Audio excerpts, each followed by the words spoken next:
Good evening, everyone, and welcome to this extraordinary house. My name is Iwona Blazwick. I'm a curator and writer, and it gives me great pleasure to be here looking at these astonishing works and with some very distinguished artists and thinkers. It was actually in 1928 there was a Christmas party celebrating the completion of a smart new townhouse in Vienna. It was co-designed by the architect Paul Engelmann and his friend, the one-time aeronautic engineer, teacher, gardener, and philosopher Ludwig Wittgenstein, who had designed or overseen almost every detail personally, ranging from door handles to window frames to radiators. After it was finished, he insisted that one ceiling was raised by 30 millimeters. Luckily, his sister Margarethe, who commissioned the house, was extremely wealthy. He said of it, "I'm not interested in erecting a building, but in presenting to myself the foundations of all possible buildings." Now, how cultural part of the embassy, Haus Wittgenstein, and the life and thinking of Wittgenstein has inspired a huge number of contemporary artists. There was a show in Lisbon at MAT in 2018 called Haus Wittgenstein, Art, Architecture and Philosophy, and it featured some 30 artists, including Vito Conci, Ana de Almeida, Lena Antunes, Art and Language, John Bird, Robert Barry, Mel Bochner, Federica Brito-Reis, Angela Ferreira, Derek Jarman, Joseph Kassouf, Bruce Nauman, Olaf Nicolai, Julio Sarmiento, and Lawrence Wiener. And this influence and this fascination seems to go on and on. Why has this modernist villa been such a protean force in contemporary art? And how have two artists living in London responded to its unique history and aesthetic? And that's what we're here tonight to discuss. Joining us are Jon Bird, who is an artist, writer and curator, and emeritus professor of art and critical theory at Middlesex University. His exquisite, precise graphic drawings and oil paintings of rock faces or seascapes have most recently been seen in London at the Drawing Biennale, at the Drawing Room, and at the Royal Academy Summer Show. Ergin Çavuşoğlu is an artist and professor of contemporary art, also at Middlesex. His carefully researched moving image works have been shown all over the world, and most recently in the UK at the Whitechapel Gallery, and this year at the Hatton Gallery in Newcastle. They're joined by Steve Connors, Professor of English at the University of Cambridge. His research interests lie in 19th century literature, and recent books, but he tells me he's written some more since these were published, include The Madness of Knowledge, on the wisdom, ignorance, and fantasies of knowing, which I think is very hindsight, and Giving Way, Thoughts on Unappreciated Dispositions. Steve, for those of us who have never read Tractacus Logico-Philosophicus, could we start by asking you, what do you think it is about Wittgenstein's thinking or his life that's been so inspiring to contemporary artists? Well, I think it's the thing that is the same thing that is so perplexing for professional philosophical colleagues, which is it is a life of extraordinary, almost ferocious devotion to a project which he abandons halfway through his life. So the Tractatus Logico-Philosophicus ought to be the beginning statement of a work of philosophy that would deepen, in something of the way of a Hegel or a Heidegger or another of them, or a Derrida, of these sort of, magisterial philosophers, the kind of Magus figures that Iris Murdoch, contemporary and commentator on Wittgenstein, might have written about. But he didn't. And the astonishing thing about Wittgenstein is the way in which he so single-mindedly doesn't add up. And it remains the case, the more you read him, and the more knowledgeable you get about him, and the more you know your way around him, the more you have to realize that it's these things that are autonomous and independent to some big project. And in a way, he almost in it's not really a book, but the Philosophical Investigations, which are really his philosophical writings, is almost the kind of negative image of the Tractatus, which is a very short but magisterial book, and looks like it's going to be a book of philosophical absolutes, and then it disperses. And you know, this is the thing about Wittgenstein, that here is somebody. There are writers who build and make art, and artists and architects who write. But there are very few people who do 2 years concentrated architecture and never again. You know, so he did that. But so the hunger must be somewhat of integrating in this life of very, very different enterprises until you realize that all of Wittgenstein's life was like this. There are these episodes of things he does, including being a hospital porter in Guy's Hospital in London. And he spent years in the trenches. He was in a prisoner of war camp. He was a teacher. When he was at Cambridge, he would absent himself and vanish to Norway. So there's always a sense of unplaceability in Wittgenstein. And the feeling that somehow this house must in fact be the omphalos. This must in fact be the centre, and there must be some way in which this philosopher, in whom the great theme of the difference between saying and showing, here must be the way he shows himself. Of course, he doesn't, because he also never wrote anything about this process. And so, I mean, he wrote a few very cryptic things about architecture. So I think that's part of it. There's much more that I think we should be unraveling. And do you think, we know that through this painting here, through the window of the top right painting, you can see another modernist villa by Adolf Loos. I don't know if you visited this house, but I wonder if there's anything that's so distinctive about what Wittgenstein did that really makes it very different from the Adolf Loos house. Well, I mean, in a sense, it's very easy to mistake Wittgenstein for, because there's only one of these houses, for, you know, this is modernism. And we all know what Adolf Loos means. This is plainness, austerity, starkness. But Wittgenstein was a wealthy conservative. He didn't believe in progress. He hated science. You know, what he believed in was clarity. And there's something so mysterious and mystical about his drive to make things lucid and daylit that it's very, very hard to get hold of. So this has every appearance of being a modernist house that will tell you everything you needed to know and show you everything you needed to be in the presence of and feel about what the modernist project was supposed to be. And if one thing we can be absolutely sure of is that Wittgenstein thought he had nothing to do with modernism, despite the fact that he knew and admired Adolf Loos, who's right at the centre of the formulation of what architectural modernism is, this sort of plainness and spareness. But something else is going on. That's not, you know, that's not quite it for Wittgenstein. Jon, a series of works, you've been making very exquisite drawings of, you know, natural phenomena like rock faces or seascapes. So tell us why that shift into architecture?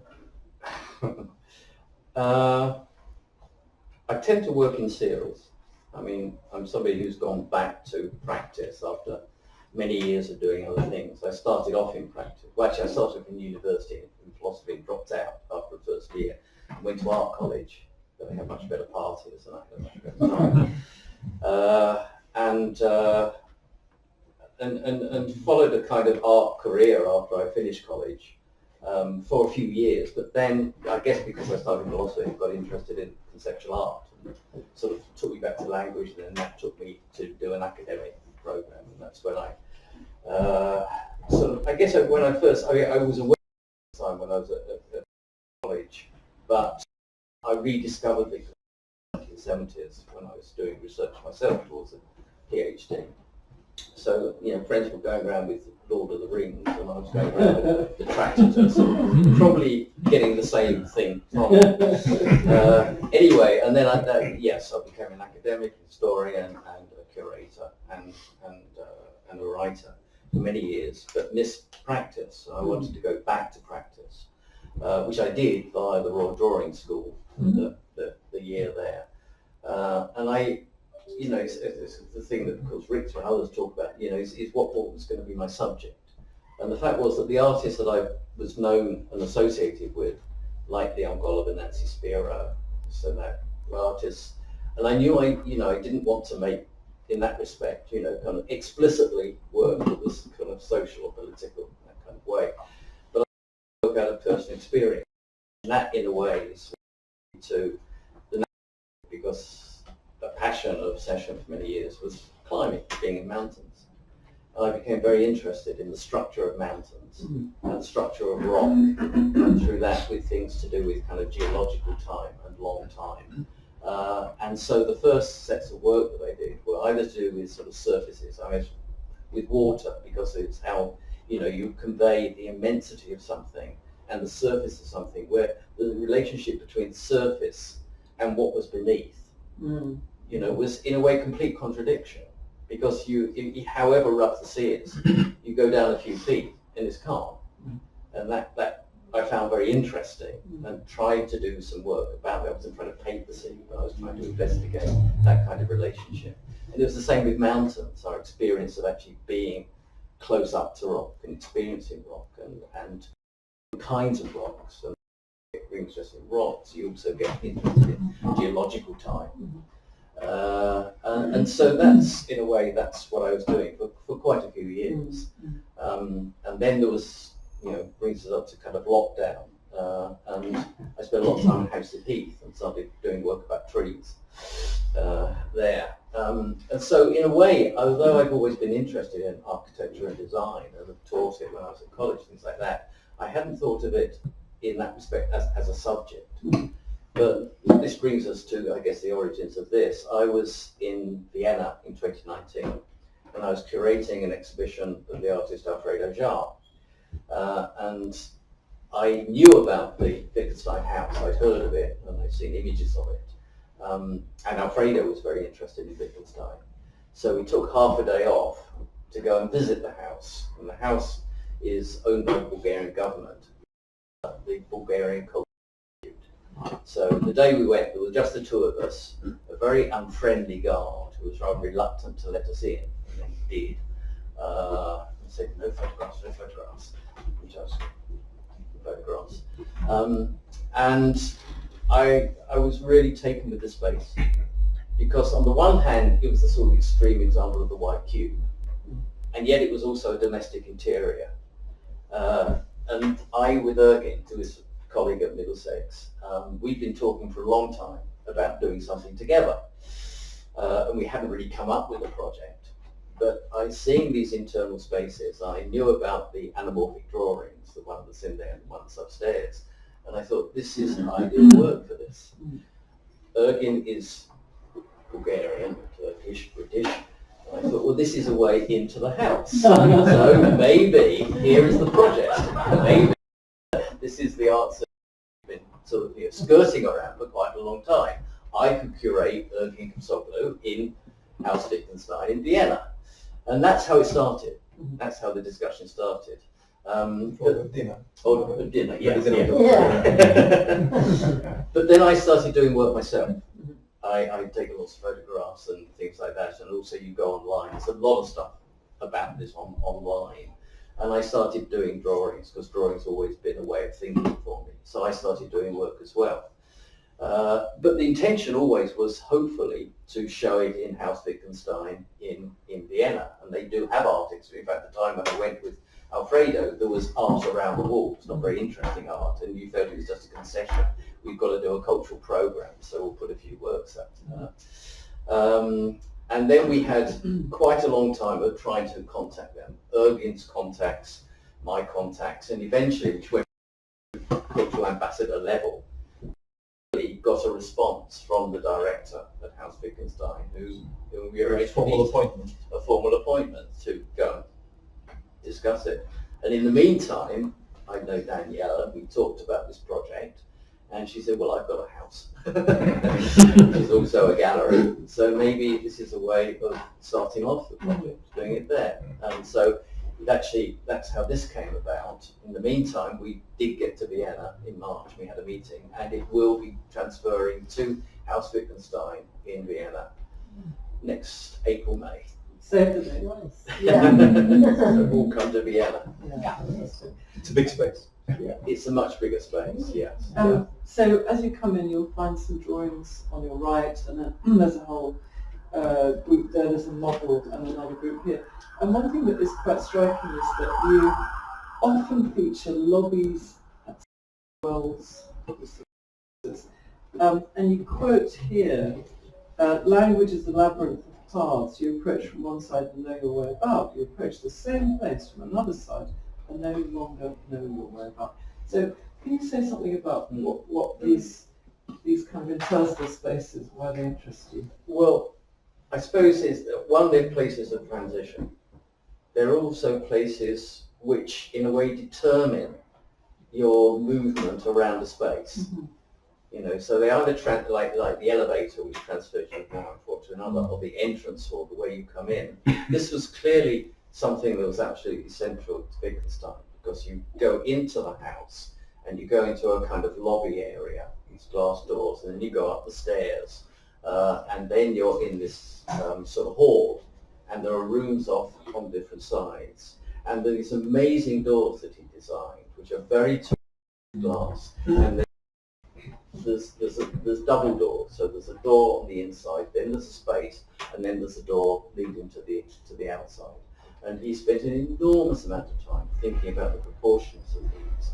And the glass that he uses, some of it is translucent, some of it is clear, some of it is opaque, and in one room from the salon is actually metal doors. And so what is going on, it seems, is this sort of sense about, you know, what you can see through something, the relationship between the interior and the exterior, between the public and the private, because Margarethe, who it was designed for, she actually, her quarters, her areas, is on the ground floor. And so on her side, it's opaque glass, and yet where she sees through into the library, it's clear glass, and then you get translucent glass. So all the time you get these sort of different and points of view. And where you are in relationship to them determines whether you're, in a way, encouraged to go into a space, or whether you sort of think, well, what's behind that? Mm-hmm. So it's these places, these spaces of transition, entry, and also to some extent they're kind of, you know, liminal spaces at the edge of things. You don't quite understand there, and once you're there in the space, you understand it. Now all these things rang bells for me with sentences with aspects of it. You know, I mean, the last thing is to try and illustrate with Wittgenstein. Of course, it's nothing like that. But there's a sense in which the thinking that is going on, or seemed to be going on, with Wittgenstein, seemed very much like the way in which an artist thinks about making a work. Mm-hmm. You know, it really, and a lot of course, the metaphors he uses are visual metaphors. A lot of he uses, he talks a lot about the visual, about, of course, the picture theory of meaning is the Tractatus. And then I say we as we researched it and did more work about this book by Iwona last, it's her argument, and I think it's a very convincing argument, is that the house plays an absolutely central position within his rethinking, with his moving from the earlier theory of language, which is very much a sense of looking at language from above as a structure of what could be said and what can't be said, of where meaning resides, to the philosophical investigations, which is much more obviously about language in context, language in use, language games.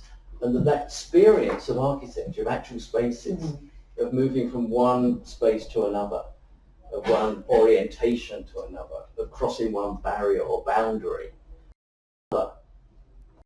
into what became the philosophical investigations, and eventually his rethinking, his theories of language.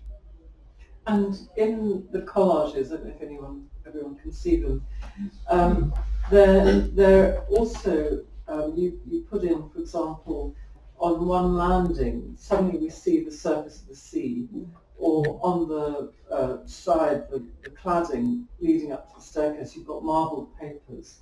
Can you say something about your decision making there and what it means? Well, like a lot of decisions that are made in the studio, some of it's intuitive. It seemed right. It seemed to work. But also, it's to what extent, if you change something, how does it absolutely change your sense of that space and your relationship to it? And yes, the one on the far end was the kind of playful, the situation is beneath the pavement, the beach. So that there as well. But the other ones are, kind of thinking about that relationship, public, private, inside, outside, boundary. How much is that a boundary? I mean, obviously the far one, the boundary is dissolved because nature comes in and invades the space. And I see that the one in the centre, the larger one, is Wittgenstein's ladder, which is the final comes at the end of the Tractatus, where he sort of talks about how if you understand me, it's like climbing a ladder, and when you get to the top of the ladder, you understood me, you throw the ladder away. So it's a kind of central piece which they relate to. And what I think I find exceptionally beautiful about them is they're also hovering between representation of architectural space, but also they look like geometric abstractions, and you get planes and corners and juxtapositions of rectangles. And I like Yes. that kind of hovering between that representation and which is another kind of liminal space between one thing and another. Ergin, your works upstairs, there are and here there's an astonishing kind of effect of the people at the back will be sitting on a grand piano, and it's only when you look in the camera that you see the effect of this. And then there's a hospital bed upstairs that you'll also see transforming into 3 dimensions on a screen. But all of your works presented here are in some way about aspects of Wittgenstein's life. Broadly, yes. Yeah. Broadly speaking, yes. We have- Absolutely. I mean, I kind of try to position myself in his shoes. I try to understand the thinking behind the house in Vienna. As much as that much about modernism, he wasn't that interested. So the house itself, actually, when I experienced it bodily, which kind of hence relates to this idea of increasing the ceiling by an inch. It's a concrete ceiling, so they had to actually physically break it and lift it up. Then you realize that it's all about very sort of classical proportions. So everything exists in some kind of relation to one another in a classical form. It's peculiar because much later, around 1936, Wittgenstein went to Moscow. So he went to Russia. It was difficult to obtain a visa, but he got a visa. He was very interested in. He even learned Russian, which I was very, very surprised to learn. And his comments about Stalinist architecture, about Lenin's mausoleum, and he says, actually that building is quite beautiful. It's quite proportionate. It's a modernist building, although I have no interest in modernism whatsoever, modern architecture whatsoever. So it's kind of, 10 years later, he's rejecting what he's already done. But the house, as you both mentioned, and John mentioned, is pivotal in a sense that, probably the philosophical investigations wouldn't have happened without the house. I think this is where he kind of resolved his inner troubles, which relate to my interest in this sort of, I think Steve talked about this sort of biannual shifts in his life and perspective, continuous shift of perspectives. There seems to be a theme that does link quite a few books, which is flight. Yes, actually, I think it started. I think it started with the idea of maybe it was a family pressure, to start as an engineer. And I came to Manchester in 1920. Aeronautics. I don't think he finished the degree. He had to actually was taken to Cambridge at that point. But he spent a lot of time designing propellers and flying kites on the moors and so on. So he was very much interested in solving the problems of flight. It's been counted that actually he might have resolved some problems of lift through his calculations and the propeller and so on, so his designs. And there is a film which, there is a coincidence, but at the same time it's a kind of moment of serendipity that happens, and I'm very much believing in that.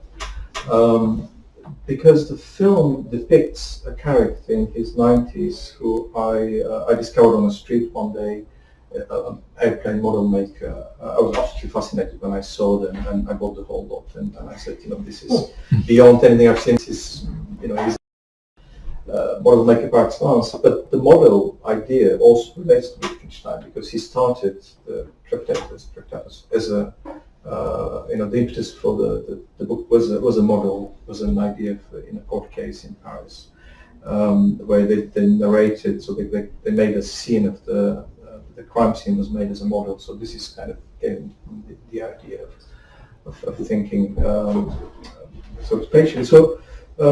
The film itself, as much as corresponds to his interest in flight, but also relates to, there's a moment of, this model maker, he made a model of every single object that's ever flown.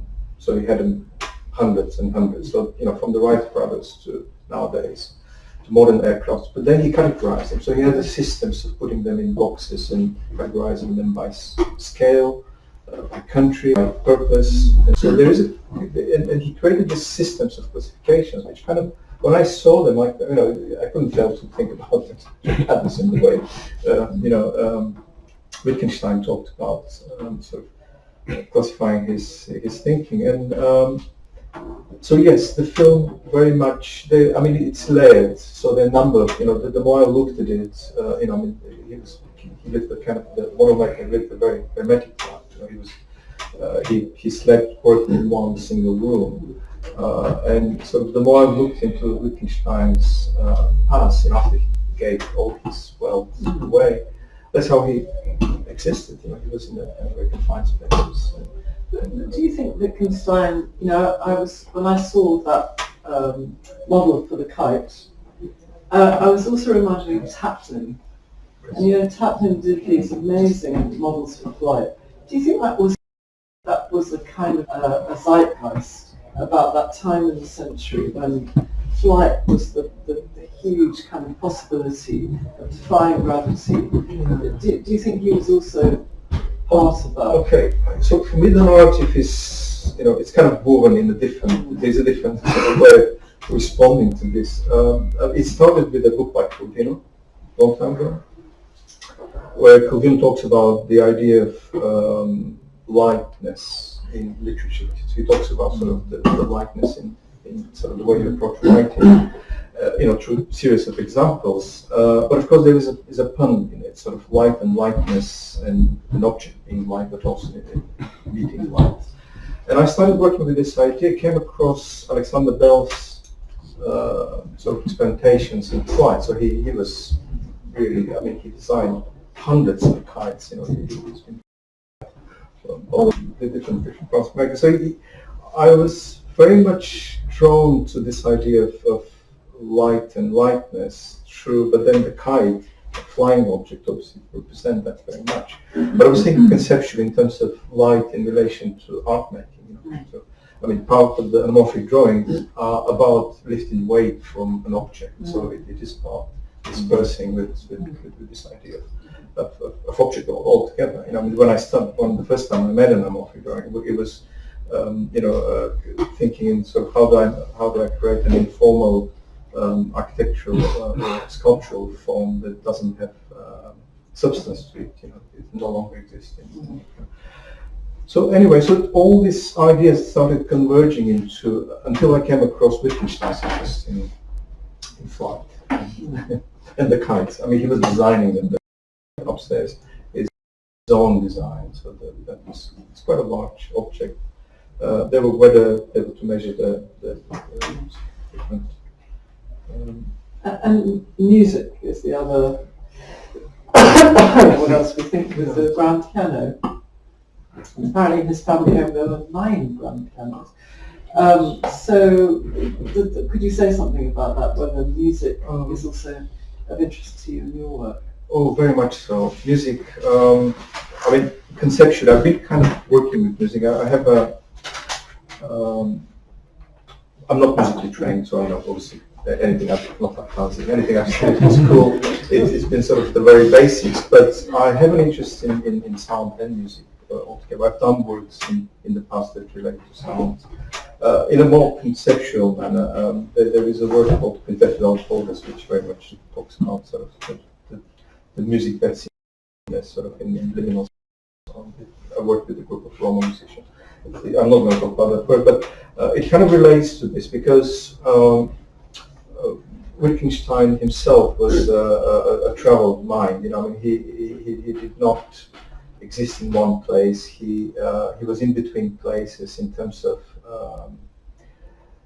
where he comes from, the family background, him transgressing borders, going to wars, coming back, delving into engineering, philosophy, and so on. So this sort of existence in between us was very much important. But when Jon and I started looking at the house and doing some more kind of grounded research, I couldn't fail to realize that actually the Wittgensteins were a musical family. So music was very much at the core of the family, not just as musicians, but that they trained, musicians. But also they single-handedly funded, people like Brahms and a number of prominent musicians that were in Vienna at that time. They were on their books, so they were close allies, family, friends, and so on and so forth. But at the same time, within the brothers and sisters, a number of them were concert musicians. So this particular piece relates to Paul Wittgenstein, who was an exceptional pianist, but lost his right arm during the First World War, and then continued to play. So all these stories, which are true, like Ravel and Benjamin Britten, a number of musicians actually wrote for him for the left hand, specifically, that's the title of the piece. But there are other, I was looking at sort of how the spread of this talent, if you like, within the family. There was a younger brother called Wittgenstein, who was thought to be a prodigy. So at the age of 4 or 5, he was already playing 2 instruments, composing. So they thought he's at the par with Mozart or maybe beyond. But he had a troubled relationship with his father and the family. Traveled to America, got on a boat, and never returned. So nobody, I don't know exactly what happened to him. But so they are woven somehow. There are also a number of references to Wittgenstein's relationship to music. There's a claim that he started, I used to know better about that, he started playing an instrument whilst he was in Cambridge. I'm not sure I think it was I'm not sure it was a client. I don't know. Don't quote me on that, but it was. He did learn the clarinet. It was at some point. Yeah. And he often talked about. I think it was very much at the core of his thinking. And we can't think of the Tractatus without thinking about music scores and the way it's distributed. And then when we are in the house, there is a grand piano. sitting right in the middle of the space. But I already have a piano story myself, so that came, which I've been thinking of making a piano for many years. So with the anamorphic drawings, there are only several I've done, so they don't make, I really have to have a reason to believe in order to make it as well. But the piano was one of these objects that I was very much invested in. It's my own family story, which relates to the piano as well. But then this particular piano here also relates to the person I worked with, Jon Bird, is an architect. Obviously, we have to work in a kind of architectural setting, architectural. But the family of the architects were piano makers themselves, which I only found after we started working on the piano. And actually, one of the brothers he was apprentice at his grandfather's office. And then we have a kind of evocation of the hut that he retreated to in Norway, and you found this cave in Bulgaria, I believe, which has natural light wells, and that's the subject of the film, which is in the fireplace. Yes, so it's from aperture to another aperture, just like I've seen from. So the cave, they call it the God's Eyes. So it has two apertures on top of the cave, which looks like two eyes. So when I encountered this particular hut, of course I've been thinking about Wittgenstein's. Hut is another idea of the model that relates to his thinking, but I've been working around huts very slowly, trying to go over Wittgenstein. There are a number of huts that pop up in the history of philosophy and literature.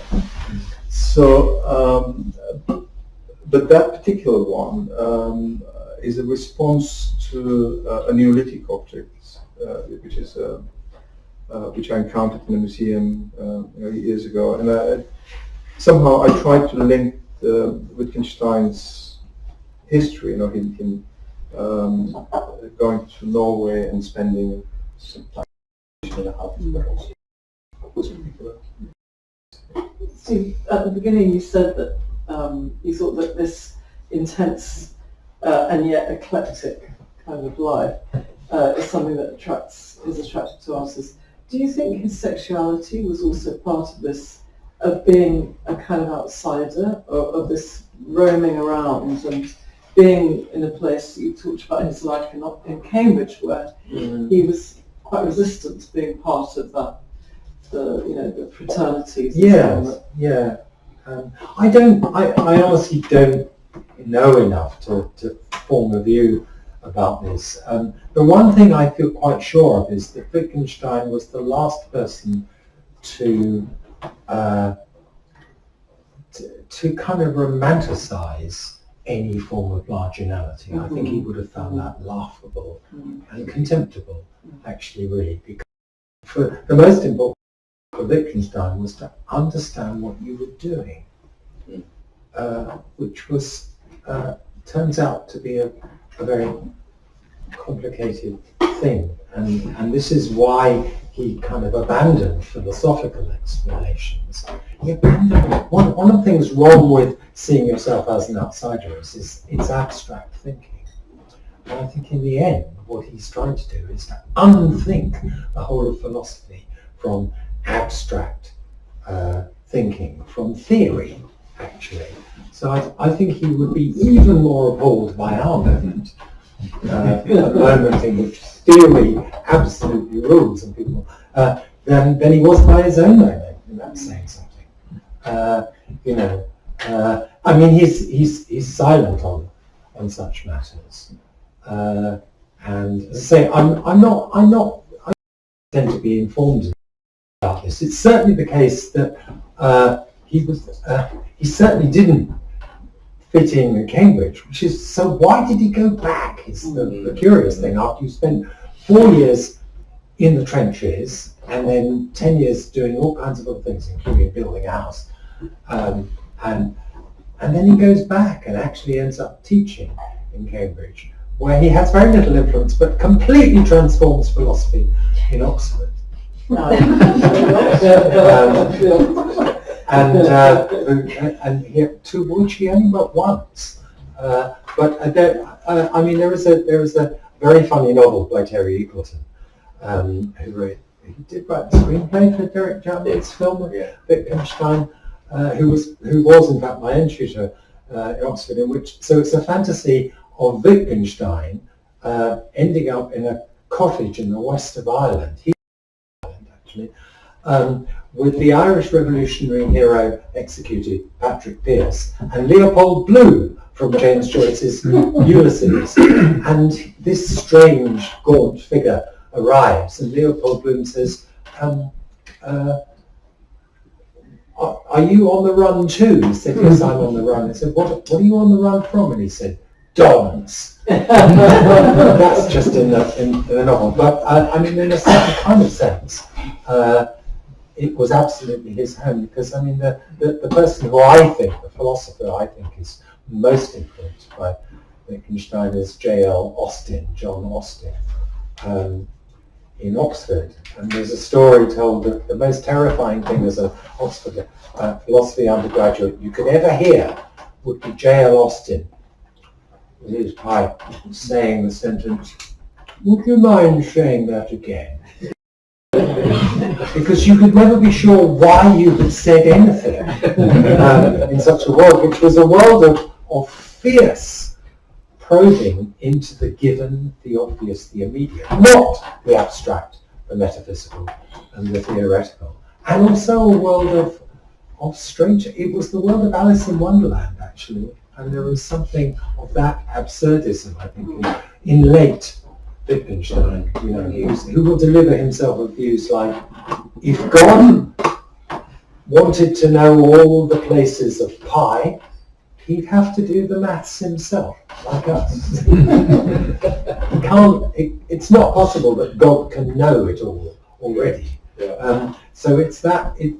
So that's where Wittgenstein ends up. I don't quite know where the house gets into that, in that move from the dogmatic, as he put it, to the pragmatic. But I think something like his infatuation with details like door handles is part of it, because you know, if there were a God, she could have no sense of scale. People would be as interesting as a gorge.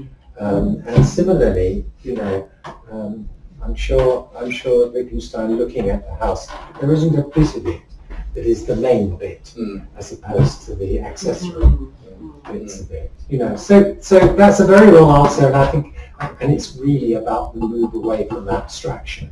And there's a strange kind of innocence in Wittgenstein that he was determined to achieve a kind of lucidity in his absorption in whatever it was he was doing. I can't imagine somebody having any kind of romantic feeling about his relation to his sexuality. I don't think a concept like that would I think that would be the kind of thing that track starters just says, it's just nonsense. It's not something that a rational person can think sensibly about. In other words, another word for that would be fantasy. So it's against fantasy. And do you think that we've talked about, I said at the beginning, 30, maybe 40, maybe 100 artists have worked with or been inspired by Wittgenstein. Do you think that's happened in literature? 20th century or contemporary literature? So the person who comes closest to that would be Beckett. Yeah. Beckett claimed not to have read Wittgenstein, but Beckett got so fed up of being asked about philosophers that he'd read that you can't really trust his responses. And there do seem to... And one of the things that is closest actually is that, Beckett too has a reputation of being an abstract artist who loathed abstraction. You know, he hated his actors asking him what plays meant. There's a story about Beckett in the rehearsals for his play Happy Days, which is which has Winnie, a character buried up to her waist, and in the second act up to her neck in rock in a desert. And at the end, her husband Willie has to climb up the mound. And when everyone had got, this was at the Royal Court, I think, but when everyone got off for lunch, Beckett was seen crawling up the mound, trying to work out exactly what the route would be. So mountaineering. You can't be theoretical in the mountaineering. It needs to be right. It's the right depends on it. You know, and Beckett was like that. And Beckett's father was a quantity surveyor, and in the sense that's Beckett. That's what Beckett was all his life, and perhaps so was Wittgenstein. There's something about that devotion to the immediate and a failure to gloss over it and take it for granted, because there would always be something in the grain of it that would call for attention. So it would be Beckett, there would be others. The artist I would quickly mention that I was delighted to discover had a deep attachment to Wittgenstein is Ai Weiwei. Ai Weiwei had a very small show in Cambridge, and he was very, very keen to be taken to Wittgenstein's grave. Ai Weiwei's father was an engineer and perhaps also an architect. He spoke about how moving, he spoke to me about how moving he found the Vienna house, the Wittgenstein house, and how he thought about it all the time in making his piece straight. This was a piece following an earthquake, terrible earthquake in China, which many more people died than should have done because of the shoddy engineering of the houses and the corruption of the local officials that allowed them. And the work consisted of taking the twisted girders and beams and making them straight. And it's just called straight. And you know, the work really consisted not in the display of the results, but in the hours and hours and hours and hours that he and his apprentice spent just on the ethics of straightening out these crooked things, which sound so Puritan and austere and Wittgensteinian and kind of religious. I know John thinks there's a kind of strain of No, absolutely. Side of Wittgenstein. I mean, there's that kind of sense that he spends all of his life trying to almost sort of pin something down, and yet what he's most interested in is what you can't pin down. It's what lies outside of that. And so, you know, this strange contradiction of the things that you're most interested in are the things that you can't talk about. But you need to know what they are in order to define exactly what you can talk about. And then you discover the others. You can't say anything about them. And I think that's, you know, I think for artists there's something in that is very, very enticing. There's something about what happens when you're in a studio and you start to do something and you're not quite sure where something comes from. However programmatic you are, however planned you are, you think this is the end that I'm working towards. You know that it's the accidents and the mistakes and the, you know, stuff over there. I wonder if I could, you know, that is actually what somehow makes the work happen. One of the agreeable things about many artists, especially programmatic artists, who do the same thing over and over again, working in series, and you think, haven't you learned anything? Haven't you solved that problem yet? But of course, solving the problem is not the issue. And Wittgenstein himself said that he was fed up with the idea, and again he would hate this about, you know, modern thinking, that you made progress by solving problems. The point of philosophy was to find a style of elucidating your consternation. And you didn't escape from it, but you knew it better. Well, it's very also reading about the Wittgenstein family and the house that they inhabited and how it was very much a centre. It modernism. It was writers and architects and artists, and Freud was there. I was there. I mean, it must have been an absolutely extraordinary place.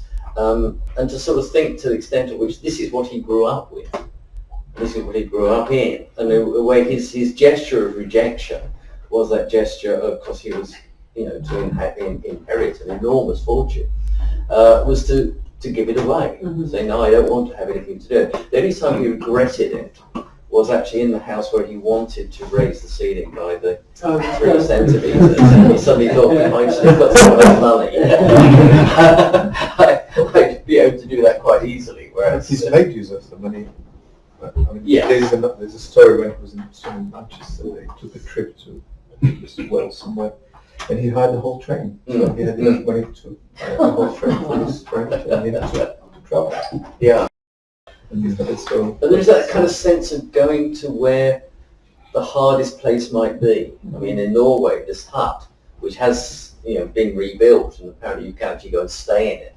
But it's in a very remote part of northern Norway, looking down, halfway up a mountain, looking down onto fjord. And when he went there, he actually designed a pulley system, so he didn't actually have to engage with anybody in the village, that they could put a week's supplies on a little train, and he could haul it up on this pulley system up to the hut. And this accounts of him in both in the First World War, certainly in the First World War, that he wanted to be at the centre of the action.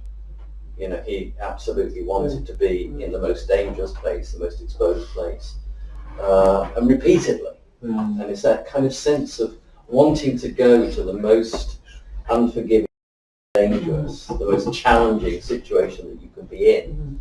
And then in a way, that's what happens in the studio. On that note, I think it's a good moment to open it up to our audience, and I wondered if anyone had any comments or questions.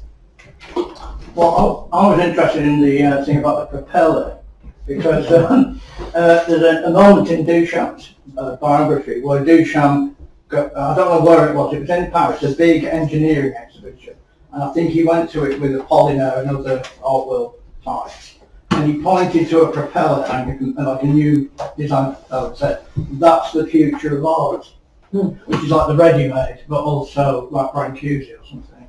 So this thing about flight you were talking about, I think, got something for it. But the other thing, I'm still a bit confused about the house, because it's so conservative. Why build a modernist house? And is it to do a modernist style house? And is it to do with like stripping things back to basics, like modernism did, like his philosophy? So I don't know. I mean, I'm just quite puzzled about, of all the things you can design, he builds the latest. it's almost beyond the house. You know, you have to But experience. he was started by his sister to start. Well, no, she commissioned Paul Engelman, who he befriended during the First World War. They became friends, and you know they were similar-minded. And then initially, actually, if you look at the documents, so the paperwork reads Paul Engelman and Ludwig Wittgenstein, architects. So this was sort of the way it started, but gradually he took over the project, so it became his project. So I think the exterior is largely what Paul Engelman designed, but the interior is entirely Wittgenstein. And you know, I mean, we mentioned here about sort of the degrees of translucency. So it's in fact two architects, is it really? Two architects, in a way, yes. But he took over, and he changed actually the exteriors, all their elements. They didn't really work together. Yeah. I mean, Engelman had designed the sort of framework of it. Okay. Then So that's the modernist exterior, isn't it? Yeah, apart from the sloping side, in my little model, as a side piece, Wittgenstein added that on because Margarethe wanted more sort of area for her to have her, you know, her rooms and downstairs. But the point at which very soon on it became clear to Engelman and Margarethe, you know, sort of went along with this, that he was absolutely taking over the design. To the point last year, Engelman left. Vienna was no longer there. So that's why Wittgenstein's name is on the house. Yes, and Engelman recognised that. He said it's very much, I mean, in a very generous way. I mean, he wasn't, you know, didn't regret the fact that. In fact, I think he recognised that Wittgenstein had done a much better job than he would have done. Okay. There are memoirs he wrote, sorry, the memoirs that Engelman wrote about Wittgenstein, but the book hasn't been published since 1968. So I know what it looks like, I haven't read it, but I know that there is an account by Engelman So you can online. find it. Yeah. But maybe that minimalist aesthetic, that purity of plane, surface, a horizontal meeting a vertical, maybe that's what it was. It's not about modernism as style, more about this kind of a blank canvas. But it's also stripping back philosophy to its basics, if he does that. Stripping back, there's a modernist thing to make it new, isn't it? The whole thing, make a new. So I don't think that disconnect. Oddly enough, it looks very classical, I mentioned it. And when you experience Yeah, it, all the elements, the columns, the proportions, they're little fragments within the building that relate to kind of It nearly got lost. Greek of course. classicism, really. More than anything. I mean, Margarethe went with her husband to the States after the war, and it was her son who then put it up for sale, and it was going to be bought by a developer who was going to put it down and put up flats, and it was actually an architect. An artist, artist called Bernard Leitner. Yeah, who spent 2 years campaigning to actually save it, and finally managed to, and they gave it sort of, historical status. But the city of Vienna did not themselves acquire the house, but they knew the Bulgarian ambassador, and they were looking for a house in Vienna. Yeah. So you have to, as it were, argue to get in. It's not generally on. Oh no, it is. Yeah. Yeah. It has opening time. So it so happened the day we were there, they were not very friendly. But I mean, other times I've been there. More people have been there. A lot of architectural students go there. Yeah. Right. They go and take. Well, they don't take photographs because you can't, but they go and look at it.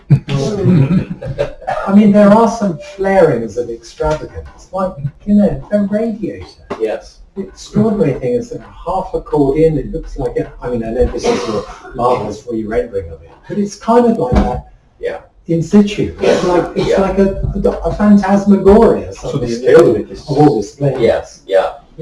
I want radiators like that.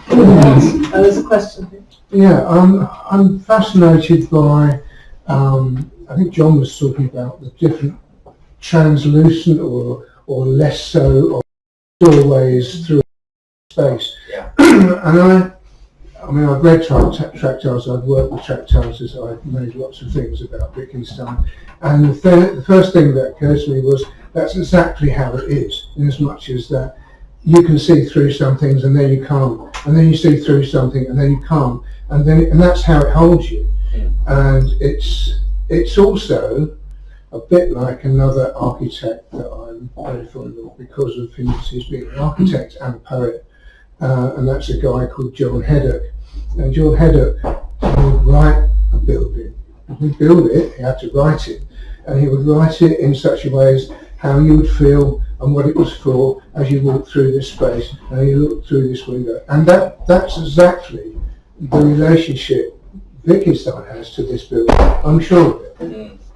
I'd love to talk to you more about that, but I mean, I won't. There's some other artifacts.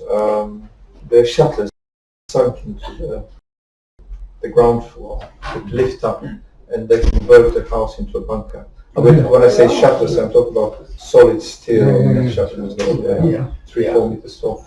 The things like, I mean, it's a lot about proportions, really. We'll talk about the door handles. There are doors where the door handles are really high up because the door is really tall. So they're for giants, they're not for but on the proportionally on the door, they look perfectly fine. And there are sort of doors that are really high on one side, and when you look at it from this side, it's a normal door. It's a peculiar. So it's kind of perspective. It's a lot about perspective, a lot of classes. That's really interesting. Well, points of view and perspective, absolutely. He only made 2 specifications in terms of Margarethe living there, what she couldn't do. Unlike some of the other architects who, to the last glass said, this is what you can have in the house.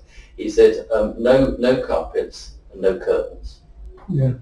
So he didn't want anything on the floor because they had this kind of composite black-grey floor. Yeah, back in 1926, composite stone. Which is very beautiful and extraordinary, and forms grid patterns on the different large areas.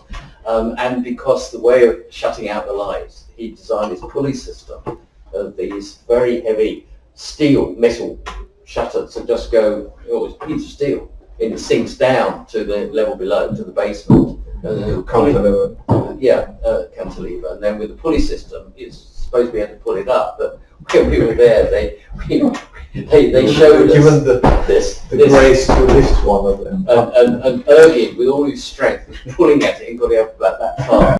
The pulley system of the cantilever system was fine, but it would have been... So it's not so much architecture as kind of systems of engineering that keeps the whole thing together. Yeah. I mean, John mentioned at some point about the double doors. So obviously Vienna, cold in the winter, all the exterior doors will be double. But he used the same idea for the interior doors. So he has this very, I don't know whether John has in the end, these shutters that separate spaces that are double. And very thin glass, I think something like 30 centimeters wide, 3 meters tall. Yeah. It was a nightmare actually producing. So there are a lot of accounts by sort of glass makers and metal workers that were complaining about his idea of precision. And, Cool. Any other questions before we wind up? Well, please join me in thanking Jon.